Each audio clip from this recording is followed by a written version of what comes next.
I see London, I see France, I see an alien guilty of indecent exposure. Next on Trek Challenge.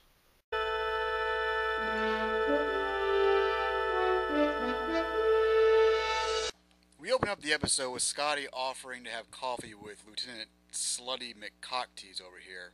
Now, I know that's not her actual name, but let's be honest, we'll never see her again after this episode, so who really cares? Oh. Could you get that excited over a cup of coffee? Even from here, I can tell his pulse rate's up. That's because you were staring right at his boner, you weirdo. Going on in the episode is the Enterprise is surveying the planet Pollux 4, which appears to be pretty boring until suddenly a giant fucking hand grabs the ship. Then a floating head appears on the screen, and clearly, based on his headgear, is familiar with Greco-Roman culture from Earth's past. He invites Kirk and his crew to the planet, and since the Enterprise can't really escape the giant hand anyways, it doesn't seem like there's much choice. Kirk, McCoy, Scotty, Chekhov, and Lieutenant Blondie arrive on the planet's surface. What am I doing down here, Doctor? Yeah, I ask myself the same question. And then we are finally introduced to our gold toga-wearing host. I am Apollo. And I am the Tsar of all the Russias. Oh, I love you, Chekhov. Kirk wants to know what Apollo wants, and Apollo says that they will be forced to worship him. Kirk tells him no. Apparently Apollo's strategy is to give the away team an upskirt shot.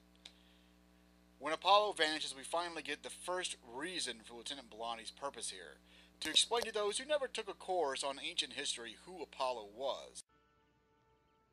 You seem wise for a woman. Yeah, now, go make me a sandwich. And finally, 18 minutes and 43 seconds into the episode, we get the second reason she's here. Oh, the 60s, how I miss you. We come to find out that the other gods were aliens who were mistaken for deities, and essentially fed off the worship of humans. When human civilization outgrew them, they left Earth, and now only Apollo remains. And he's waiting for mankind to return to worship him. Chekhov realizes that in continual confrontations with Apollo, as he expends his power, he becomes weakened and has to disappear, presumably to recharge his power. The away team attempts to goad Apollo into expending his energy in order to weaken him and get the upper hand, but their plans are stopped by Blondie, who has fallen for Apollo. Meanwhile, Spock, Uhura, and Sulu are working on a way to locate Apollo's power source and break free of the giant hand. They determine that it is coming from the temple on the planet's surface. Kirk reaches out to Lieutenant Blondie and tells her she must reject Apollo, which she does reluctantly. Kirk gives the order to fire on the temple, and the source of Apollo's power is destroyed, causing Apollo to fade away forever. At the end of the episode, both Kirk and McCoy lament having to destroy Apollo, commenting that they, these alien gods, helped foster the foundation of much of Western civilization. So this is an alright episode for me. Again, the idea of the ancient deities of Earth being aliens from other planets is not new. Wasn't new at that point when this episode aired, and definitely is not new now. It's been done a million times in movies and television shows. Chekhov really does establish himself as being the comic relief character for the Star Trek series.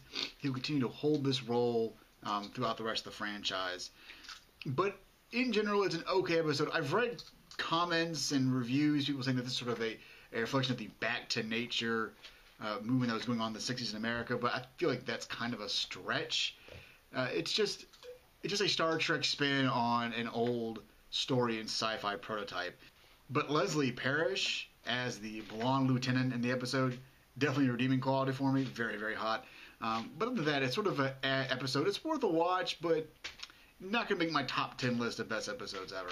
So I give it a 3.5 out of 5. Next time we'll be watching The Changeling, so we will see you then on The Challenge.